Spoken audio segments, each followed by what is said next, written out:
Deus abençoe você, a tua casa e a tua família. Por favor, olhe para quem está do teu lado e com muita humildade diga a essa pessoa o seguinte, fale, se não fosse eu, você seria a pessoa mais bonita desse encontro. Depois de tamanha humildade, diga para ele, que bom que você veio, que alegria te ver aqui. Você foi bem humilde agora, né? Povo querido, Deus abençoe vocês, que alegria nós estarmos juntos nessa manhã. Quem não me conhecia ainda, levante sua mão. Ok, a reunião inteira não me conhecia, você viu o quanto eu sou famoso. Rapidamente, só para você entender, eu sou o Felipe Levac, sou casado com a mulher mais linda do meu mundo, o nome dela é Bianca. E embora não pareça, eu sei, mas eu já sou pai de filhas adolescentes. Quem tem filhos adolescentes, levanta a mão. Percebeu que levanta até meio cansado? Eu tenho a Fiorella e a Donatella. A Fiorella tem 5 anos de idade, a Donatella tem 4 anos de idade. Essa fase da adolescência é terrível e eu conto com as suas orações. Eu pastoreio na Comunidade da Fé, uma igreja situada em Americana, interior de São Paulo. E quando você passar por lá, por favor, vá lá nos dar um abraço, tomar um café. Vai ser uma alegria te receber. Mas hoje, eu não estou aqui para falar de mim. Hoje eu estou aqui para falar de Jesus e Jesus está na casa. Temos pelo menos 150 pentecostais aqui hoje? Já encontrei 30, vamos lá. Eu tenho pelo menos 250 pentecostais aqui hoje? Ok, fiquei feliz. Abra a tua Bíblia comigo no Evangelho de Lucas. Eu quero fazer a leitura da palavra junto com você. Já quero aproveitar para agradecer apóstolo William, Davi, Yudi, amigos tão queridos, JP, tem tanta gente, se eu falar aqui todo mundo, Jacob, que já nos conhecemos, Deus abençoe cada um. Jacob, tá vendo? Brasileiro não leva o sotaque, é complicado. Pastor Jacob, Deus abençoe você, é uma alegria estar aqui com vocês. Leitura da palavra, eu quero convidar você a ler comigo o Evangelho de Lucas, capítulo 10, nós vamos ler do versículo 25 ao versículo 37, eu não sei qual é a tua versão, a minha Nova Almeida atualizada, talvez a sua seja diferente da minha, não tem importância, mas acompanhe comigo a leitura. Quem trouxe Bíblia de papel, diga amém. Amém. Quem não trouxe, diga misericórdia. Vocês estão muito moderninho para quem mora no Japão. Vamos lá, a palavra do Senhor, em Lucas capítulo 10, versículo 25, vai começar dizendo: E eis que certo homem, intérprete da lei, se levantou com o objetivo de pôr Jesus à prova, e lhe perguntou: Mestre, que farei para herdar a vida eterna? Então Jesus lhe perguntou: O que está escrito na lei, e como você entende? Versículo 27 vai dizer: A isto ele respondeu: Ame o Senhor, seu Deus, de todo o teu coração, de toda a tua alma, com todas as tuas forças e com todo o teu entendimento, e ame o teu próximo como a ti. Então Jesus lhe disse: Você respondeu corretamente, faça isso e você viverá. Mas ele, querendo justificar-se, perguntou a Jesus: Quem é o meu próximo? E Jesus prosseguiu dizendo: Um homem descia de Jerusalém para Jericó. Ele caiu nas mãos de alguns ladrões. Estes, depois de lhe tirar a roupa e lhe causar muitos ferimentos, retiraram-se, deixando semi-morto. Por causalidade, um sacerdote estava descendo por aquele mesmo caminho, e vendo aquele homem, passou de largo.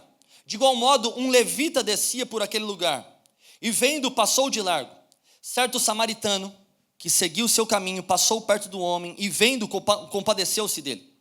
E aproximando-se, fez curativos dos ferimentos dele, aplicando-lhes óleo e vinho, e depois colocou aquele homem sobre o seu próprio animal. Levou-o para uma hospedaria e tratou dele. No dia seguinte, separou 2 denários de prata e os entregou ao hospedeiro, dizendo: Cuide deste homem, e se você gastar algo a mais, eu farei o reembolso quando eu voltar. Então Jesus perguntou: Qual destes 3 parece ter sido próximo do homem que caiu nas mãos dos ladrões? O intérprete da lei respondeu: O que usou de misericórdia para com ele. Então Jesus disse: Vá e faça a mesma coisa. Alguém pode dizer um glória a Deus por essa palavra? Aplauda a palavra do Senhor o mais alto que você puder.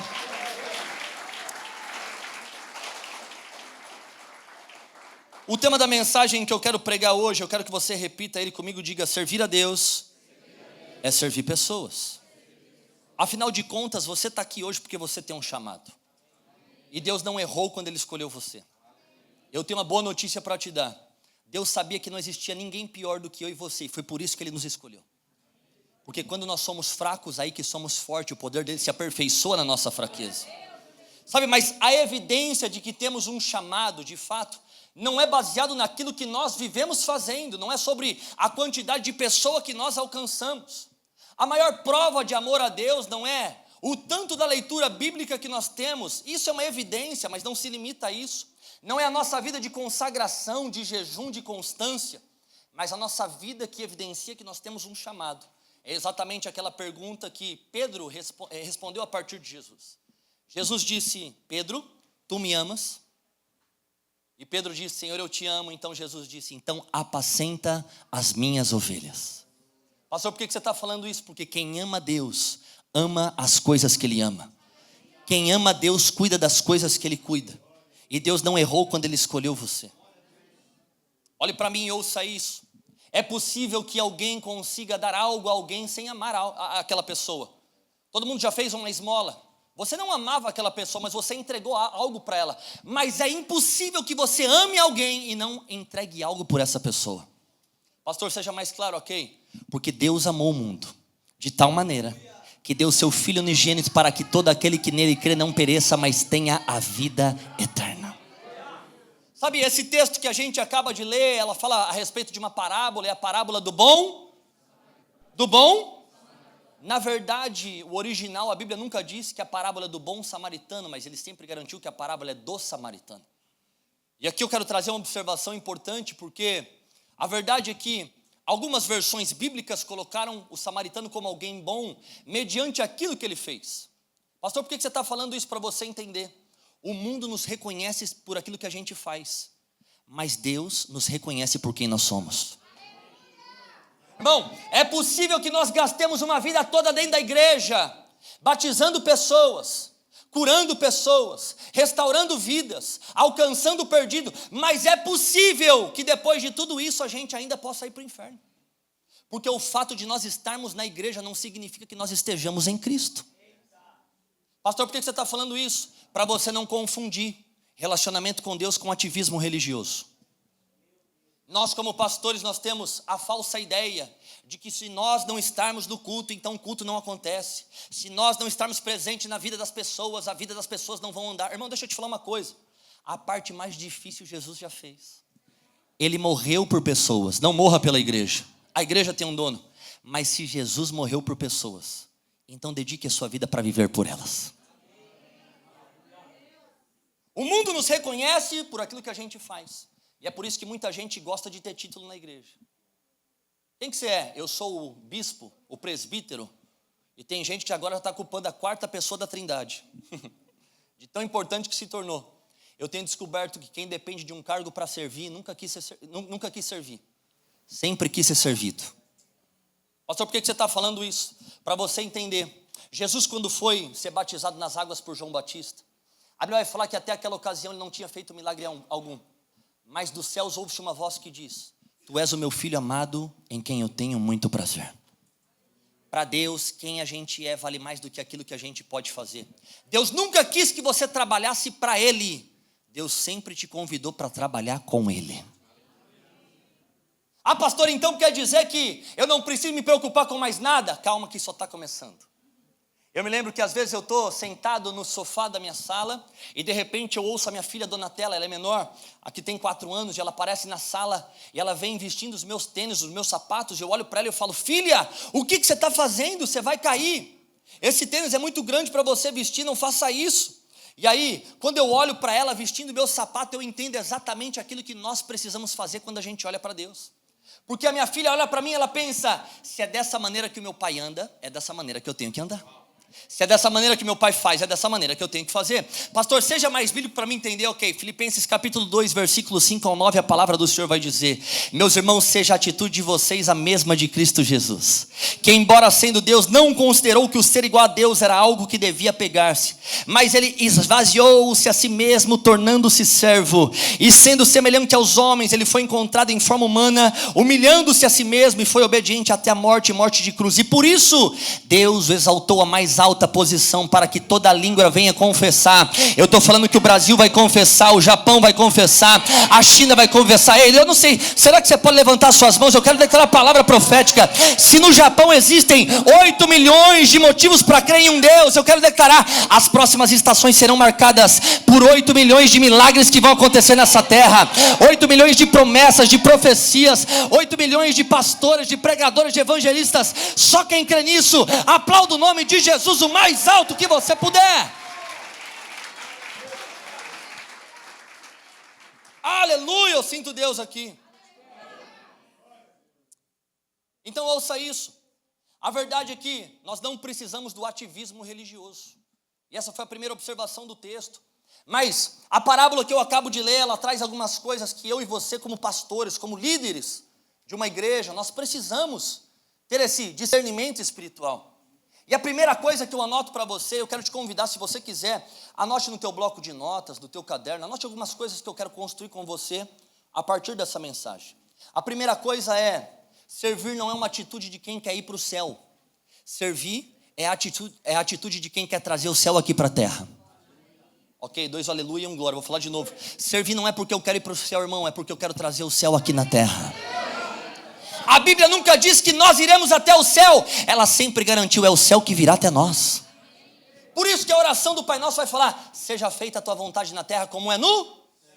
Já é da vontade do Senhor que a tua casa seja salva, que a tua família seja transformada, que o seu ministério seja frutífero. Alguém comigo diga glória a Deus. A conversa entre Jesus e o mestre da lei. E o mestre da lei faz uma boa pergunta. A pergunta foi, Jesus, o que eu preciso fazer para ir para o céu? Essa é a pergunta, a temática é essa da parábola. E Jesus, a maneira como ele ensina é algo que nós precisamos entender. Olha o que ele vai falar, o que é que está escrito na Bíblia e como é que você entende aquilo que está escrito. Porque ouça isso, para ler só precisa de olhos, para ouvir só precisa de ouvidos, mas para entender tem que ter no mínimo um pouco de desejo por aquilo que está sendo falado. E aí ele continua, ele fala assim, na Bíblia está escrito, ame a Deus sobre todas as coisas, com toda a tua força, com toda a tua alma, com todo o teu entendimento, e ame o teu próximo como a ti mesmo. E aí ele continua, e Jesus falou assim, aí você já sabe o que tem que fazer, faça isso, você vai para o céu. E aí logo em seguida, aquele doutor da lei, ele mostra que ele era o sabedor de tudo e o praticante de nada. Porque ele pergunta, quem é o meu próximo? Irmão, deixa eu falar algo com temor aqui, diante desse altar. A Bíblia não é um livro para ser lido, a Bíblia é um livro para ser praticado. Nós estamos como igreja, na minha igreja nós estamos em um plano de leitura bíblica, e todos os dias a gente está lendo Bíblia, e até o final do ano a gente conclui a leitura da palavra. Mas uma jovem me procurou e falou assim, pastor, no 4º mês do ano eu já concluí a Bíblia inteira, já li ela de capa a capa. Eu falei, glória a Deus, parabéns pela tua aptidão espiritual. Mas a pergunta não é quantas vezes você leu a Bíblia, mas quantas vezes você foi a Bíblia que alguém leu. Porque a verdade é que o cristão lê a Bíblia, mas o mundo lê o cristão. Você tem ideia de que os japoneses não participam de um culto que você participa, mas quando você entra no trabalho, no ambiente do trabalho, o ambiente da igreja chega junto com você? Ok, 2 amém, tem gente pegando o que eu estou pregando. Você tem ideia de que talvez tem gente na tua família que não aceitou Jesus, que ainda não se converteu, mas que quando você chega lá de boca fechada, a pessoa percebe, tem alguma coisa diferente, porque quando ele chega alguma coisa acontece. Levante suas mãos o mais alto que você puder, deixa eu profetizar essa palavra aí. A partir de hoje, todo lugar que você colocar a planta dos seus pés, a presença de Jesus vai se manifestar naquele ambiente. Eu declaro, quem não conhece vai olhar e vai falar, fica mais perto, porque quando você chega o ambiente muda.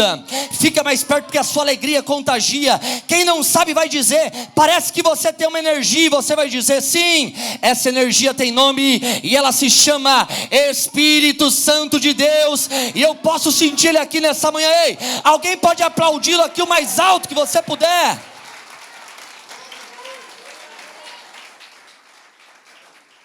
Aleluia! Sabe, é simples servir a Jesus. Aliás, eu gosto de uma frase que diz, pregue se necessário, use as palavras. Porque, pastor, quem está comigo, diga amém. Amém. Guarde algo para você que é um líder e um pastor. É mais fácil ler um homem e uma mulher do que ler um livro. A tua roupa fala.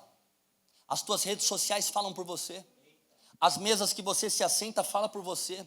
Os relacionamentos que você desenvolve fala por você. Então você carrega uma mensagem, por favor, não comprometa a causa do evangelho. Porque tem muita gente falando em nome de Deus, coisas que Deus nunca falou. Fazendo coisas em nome de Deus que Deus nunca pediu. Isso não é teu caso, só acontece no Brasil. Olhe para mim. Certa vez na minha igreja, a igreja fica numa avenida e os carros param na avenida. E certa vez um homem saiu da sua casa para fazer uma entrega, trabalhando de motoboy. Ele estava com o GPS ligado na moto. E quando ele entrou na avenida da igreja, sem perceber, olhando o GPS, ele se acidentou, ele bateu num carro que estava estacionado. Quando ele bate no carro, os servos, os voluntários que estavam no culto foram até ele. E aí perguntaram para ele, você está bem? O guidão da moto entortou, não tinha como ele continuar o percurso. E aquele rapaz falou assim, eu estou cansado de fazer tudo certo e dar tudo errado na minha vida. Falaram para ele, bom, você tem uma entrega aí, vamos concluir ela. Colocaram ele no carro, foram até a casa, fizeram a entrega, voltaram, falaram para ele, olha, no final do culto a gente consegue colocar a tua moto em cima de uma caminhonete e depois levar até a tua casa. Mas já que você se acidentou, não tem como trabalhar, vamos entrar para o culto, vamos vir receber a palavra. E quando aquele motoboy entra para dentro de um culto, o pastor vai pregar a mensagem naquela noite, ele fala assim, igreja, o tema da mensagem que eu quero pregar hoje é, o que fazer quando você faz tudo certo e dá tudo errado? Para muita gente isso é coincidência, mas para quem é pentecostal o nome disso é Jesuicidência. Sabe o que eu fico pensando todos os dias lá do céu?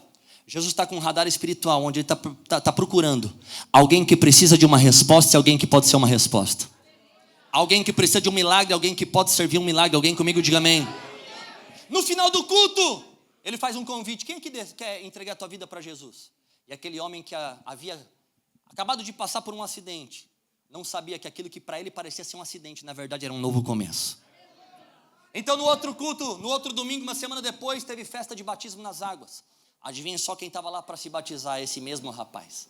Ele falou, pastor, o senhor se importa se eu usar o colete dos irmãos que serviram no estacionamento da igreja, aquele colete de identificação? Eu queria entrar na piscina do batismo usando o colete. Eu falei para ele, irmão, uma alma vale mais que o mundo inteiro. Se você quiser, nós joga até sua moto na água. A gente batiza a moto, não tem problema não. Terminou o culto, se batizou, veio com a família toda e ele falou assim para mim, falou, pastor, eu estou tão feliz. Semana passada eu aceitei Jesus. Hoje eu me batizei. Mas na próxima semana eu quero me tornar um voluntário na igreja. Eu quero servir. E eu perguntei para ele, mas você quer servir por quê?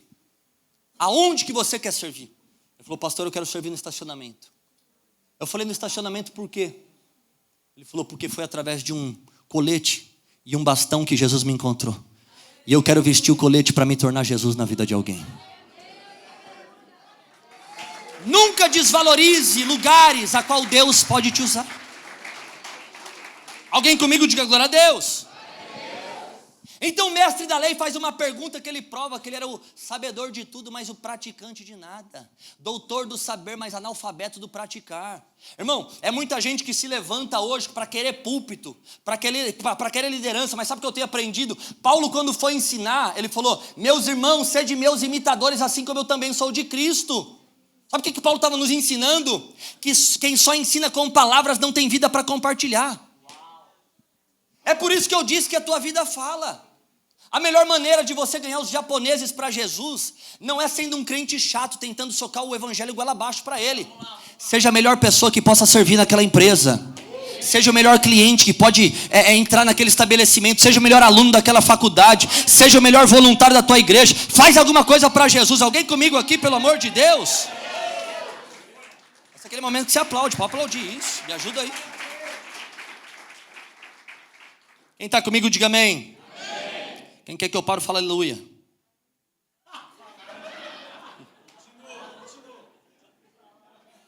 Ok, vai dar certo, vai dar certo. Então olhe para mim. Quando você está servindo, você não serve porque você está querendo ir para o céu. Quando você está servindo, você está trazendo um pedaço do céu aqui para a terra. A segunda coisa que eu aprendo começa a partir dessa pergunta que o mestre da lei fez. E aliás, guarde algo para você. Anote isso para você. Mestre não é aquele que sabe de tudo. Mestre é aquele que compartilha tudo que sabe. O evangelho não é livro para ser lido, mas para ser praticado. O evangelho de Tiago vai falar isso. Pecado não é o mal que eu cometo, mas o bem que eu sei que é bom e deixo de fazer. Alguém comigo diga amém? A segunda coisa, a segunda chave que eu aprendo nessa mensagem, anote isso para você se fizer sentido. Se a primeira é eu não sirvo para ir para eu não sirvo para ir para o céu, mas eu sirvo para trazer o céu aqui na terra. A segunda coisa que eu aprendo com essa mensagem é essa: a minha disposição para Deus. Diga em voz alta comigo, diga: a minha disposição para Deus vale muito mais do que a minha função para Deus.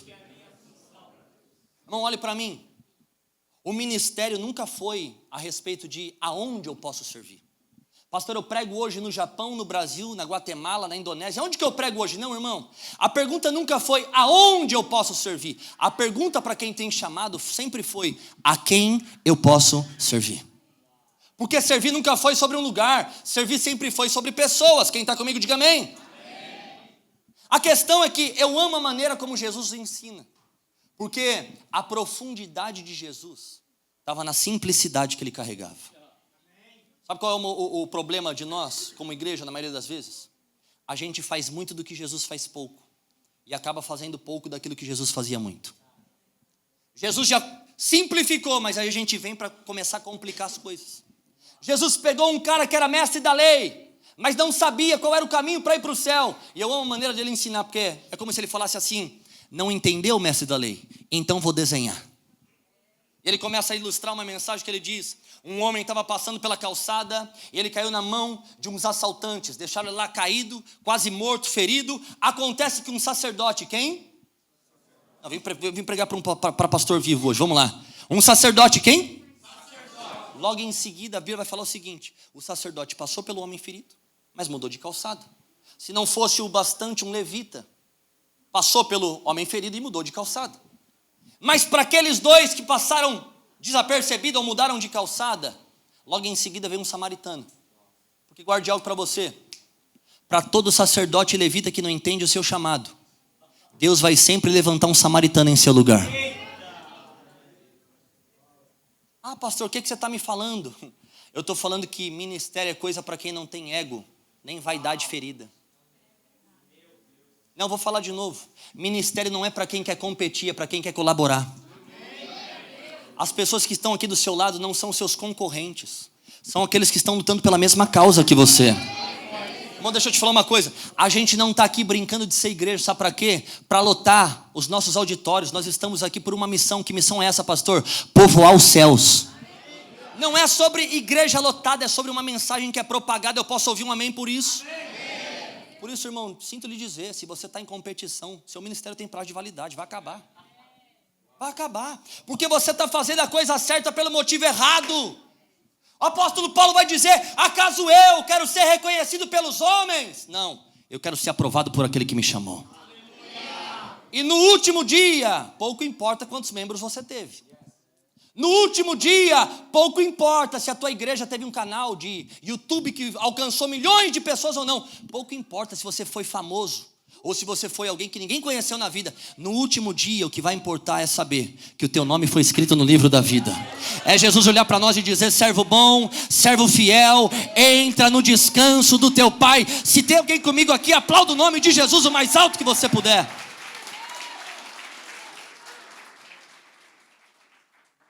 Guarde isso para você.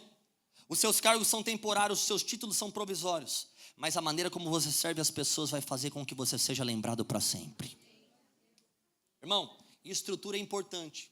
Mas a tua igreja não tem que deixar herança para ninguém. A sua igreja tem que construir um legado aqui na terra. Fui lá no centro de Tóquio, então eu vi a estátua de um cachorro que visitava o seu dono há 9 anos depois que ele morreu. E todo mundo tira foto com aquele cachorro. Isso é sobre um legado. A questão é que nós não estamos fazendo algo hoje aqui para nós. A gente está fazendo algo para as próximas gerações. Alguém tem fé para enxergar os seus filhos pregando nesse altar?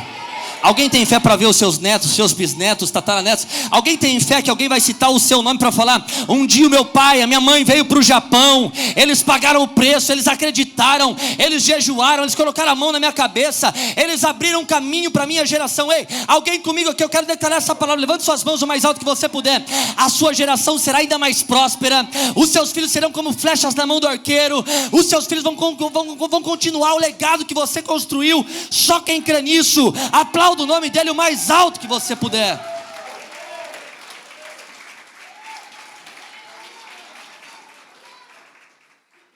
Aleluia, eu sinto Deus aqui. Eu tenho 10 minutos, eu preciso encerrar. A pergunta foi: quem é o meu próximo? Olhe para quem está do seu lado e fala assim: ó, o próximo está mais próximo do que você imagina. Deixa eu dar um exemplo prático, talvez possa abrir os teus olhos para isso. Há um tempo atrás eu estava pronto para ministrar a mensagem, mas eu, no momento do culto, senti vontade de ir ao banheiro. Saio do culto, vou até o banheiro. Quando eu entro no banheiro, me deparo com um banheiro que alguém deixou a torneira aberta e a água tinha caído no chão. E aí quando os homens entravam no banheiro do chão, o chão estava todo sujo. E olhe para mim, ouça isso.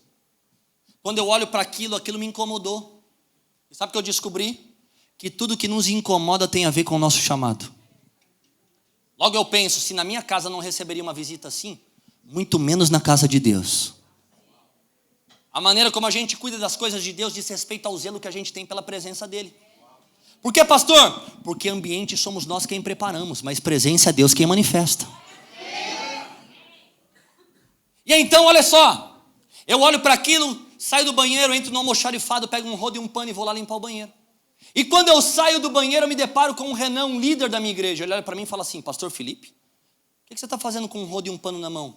Eu falei para ele: Renan, alguém deixou o banheiro todo sujo, com água caída, e eu passei um pano para limpar o banheiro. Ele falou assim: pastor, quando for assim, não limpa o banheiro, o senhor não. Me chama que eu limpo no teu lugar. Eu falei para ele: Renan, eu entendo a sua disponibilidade de coração ensinável, mas se Deus permitiu que eu visse, então era eu quem tinha que fazer. Irmão, olhe para mim. A verdade é que Renan estava tendo uma visão completamente errônea a respeito do que é ministério. Porque olhe para mim, ministério não é aquilo que eu estou disposto a ganhar, é aquilo que eu estou disposto a perder.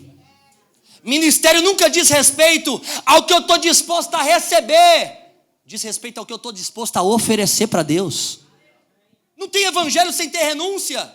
Quem quiser vir após mim, tome sua cruz, negue a si mesmo e siga-me.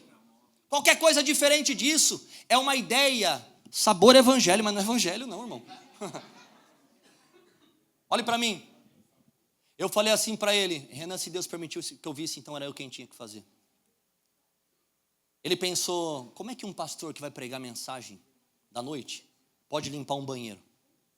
E a verdade é que as pessoas não entendem isso. Deixa eu te falar uma coisa: Deus não te chamou para o ministério por conta de um púlpito, de um microfone. Deus te chamou para o ministério porque Ele viu em você uma capacidade de carregar bacia com água e toalha. Ministério não começa aqui, irmão. Ministérios começam, sabe aonde? Aonde ninguém vê. Quando ninguém nem chegou na igreja, você já está aqui, limpando, arrumando cadeira. Às vezes você não tem fé, você está entregando fé para os outros. Não, vamos para frente, vai dar certo.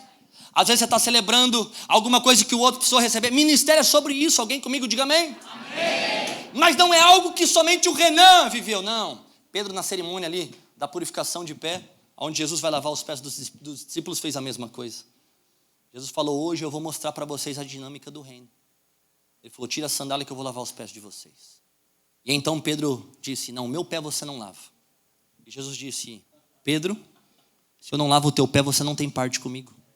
É porque Pedro estava pensando como é que o Salvador, como é que o enviado, o Messias, o Filho de Deus, vai se ajoelhar diante de mim, diante dos meus pés, impuros, pecaminosos, sujos, e vai lavar os meus pés.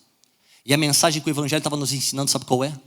Que quem se humilha diante dos homens será sempre exaltado diante de Deus. Essa é uma mensagem muito específica da parte de Deus. Talvez você tenha sido confrontado no teu ministério. Talvez na tua caminhada em algum momento você sentiu dúvida a respeito do teu chamado. Mas deixa eu te falar uma coisa. A palavra do Senhor vai dizer: os que confiam no Senhor renovarão as suas forças, Quem quiser levante as mãos, eu vou profetizar. Subirão bem alto como águias, correrão e não se cansarão, caminharão e não se fatigarão. Eu quero declarar, vem renovo do céu sobre a sua vida. Deus está ampliando o teu campo de visão. Deus vai colocar palavra profética nos seus lábios. Eu estou vendo uma cidade toda se rendendo aos pés de Jesus. Você vai ser um instrumento, porque aquele que começou a boa obra é fiel para completá-la até o final. Quem está comigo, aplauda o nome de Jesus o mais alto que você puder.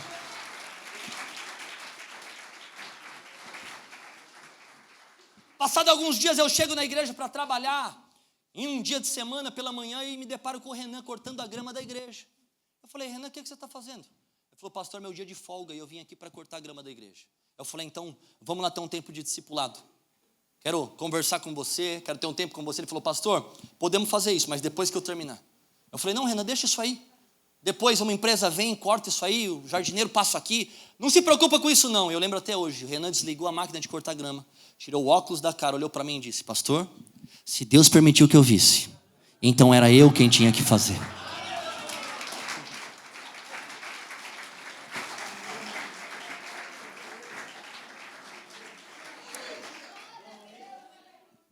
A história parece engraçada, mas sabe o que eu estou tentando te dizer? Que o discurso até convence, mas só o seu exemplo vai arrastar as pessoas a seguir Jesus. Por isso, a partir de hoje, economize as suas palavras, esbanje em atitudes. Seja alguém que vai fazer a diferença nessa geração. Sabe quando é que o problema começa na nossa igreja? Quem está comigo, diga amém. O problema começa quando tem muita gente se doendo e pouca gente se doando. E é você quem determina qual é a cultura da igreja. Se é um povo reclamão, um povo generoso. Por quê? É você quem vai injetar essa fé neles, meu irmão. A partir de hoje, estabeleça um padrão. Fala, na minha igreja, repita comigo, na minha igreja tem um povo pentecostal. E lá o padrão é o seguinte: menos mimimi e mais reteté. Tivesse um povo do reteté aqui, agora aplaudia Jesus. Terceira e última coisa que eu encerro aquele momento que todo mundo faz. Vamos de novo, vamos lá. Terceira e última coisa que eu encerro. Apóstolo, a falsidade está gigantesca aqui, não vem?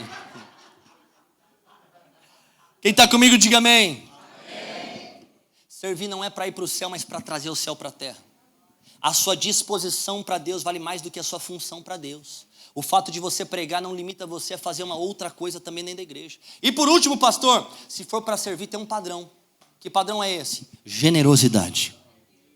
Porque quem serve com generosidade vai fazer sempre além do necessário. Aqui, ó, é o exemplo do samaritano. O samaritano não tinha nada a ver com isso. Ei, eu não machuquei, não fui eu quem maltratei, não fui eu quem roubei, não tenho nada a ver com isso. Mas foi lá, atou-lhe azeite e vinho sobre as feridas, colocou sobre o animal, levou até a hospedaria. Já estaria bom. Mas deixa eu te falar uma coisa. Qualquer um pode fazer caridade, mas atitudes de generosidade só quem nasceu de novo. Chegou na hospedaria e falou, tá aqui, ó. Se gastar mais, pode fazer o que for necessário, que na volta eu acerto. Foi exatamente isso que Jesus fez por nós. Ele não mandou um caminhão de anjo, ele mandou seu único filho. Porque ele morreu como unigênito, mas ressuscitou como primogênito. Olhe para mim, guarde isso para você. Todos os dias a vida vai te apresentar duas bacias. A primeira é a bacia do amor, a bacia que Jesus usou para lavar os pés dos discípulos. Mas o contrário de amor é? Alguém me ajuda aí? O contrário de amor é? Boa. Seu nome? Deus te abençoe, Célia. O contrário de amor nunca foi ódio, o contrário de amor sempre foi indiferença. Por amor Jesus lavou os pés, mas por indiferença Pilatos lavou as mãos. Toda vez que você vê algo e você não faz nada a partir daquele incômodo, sinto lhe dizer, você está sendo indiferente. Mas hoje Deus me trouxe aqui para te lembrar, se Deus permitiu que você visse, então é você quem tinha que fazer. Se coloque de pé no seu lugar. Sabe, eu quero usar esses últimos minutos para terminar com um texto do apóstolo Paulo, aonde em uma das suas cartas, Paulo, num culto como esse, numa reunião como essa, Paulo vai fazer uma exortação à igreja, ele vai dizer, por acaso não tem comida na casa de vocês? E Paulo continua o texto, ele vai dizer, os cultos de vocês mais fazem mal do que fazem bem. Pastor, o que Paulo estava falando? O que Paulo estava falando não era a respeito de pão com manteiga. O que Paulo estava falando era a respeito do pão vivo que desceu do céu. Por que, pastor? Porque Paulo estava nos exortando a respeito daquela carta, para nos ensinar o seguinte: que igreja nunca foi lugar de vir para poder comer o pão. Igreja sempre foi lugar de vir para poder partir o pão. Tem milagre para mim, tem milagre para você. Tem resposta para mim, tem resposta para você. Tem promessa para mim e tem promessa para você. Então olhe para mim e eu saísse dessa maneira, eu encerro. Sabe, a Bíblia vai falar que no caminho de Emaús, quando os discípulos estavam ali, os olhos deles foram abertos. E não é sobre uma visão física, mas uma visão espiritual. O que foi que Paulo viu?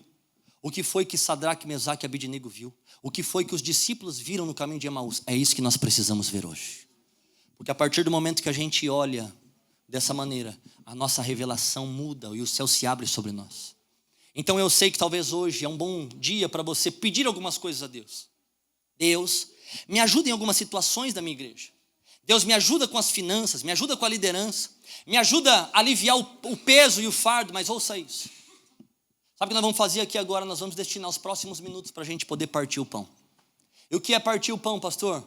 É a gente poder orar uns pelos outros. É a gente poder compartilhar palavras que fortalecem, que animam e confortam uns aos outros. E ouça isso, olhe para mim, quem está comigo, diga amém. Talvez esse seja o melhor momento para você procurar alguém para pedir perdão. Ei, lembra daquela situação lá atrás? Estou aqui para me retratar. Se de alguma maneira ficou mal entendido entre nós, quero te pedir perdão, porque a sua vida é valorosa para mim. A sua vida tem uma importância para mim. Nós vamos partir o pão aqui agora. Pastor, como é que a gente vai fazer isso agora? Os próximos 3 minutos eu quero destinar a isso. Talvez a pessoa que está do teu lado é alguém a quem você conhece. Então eu queria pedir isso para você. Ore com alguém que você nunca orou. Procure alguém aí agora atrás de você, do teu lado, e nós vamos partir ao pão. Porque na medida que o pão for partido, a presença de Deus vai ser manifesta no nosso meio. Procure alguém, faça ilhas de oração de 2 pessoas, de 3 pessoas.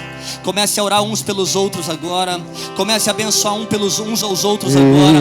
Comece a clamar por Deus. Eu abençoo meu irmão. Eu declaro bênção sobre a vida dele. Abra a tua boca, Isso, vamos orando uns pelos outros. Abençoando uns aos outros. Vamos.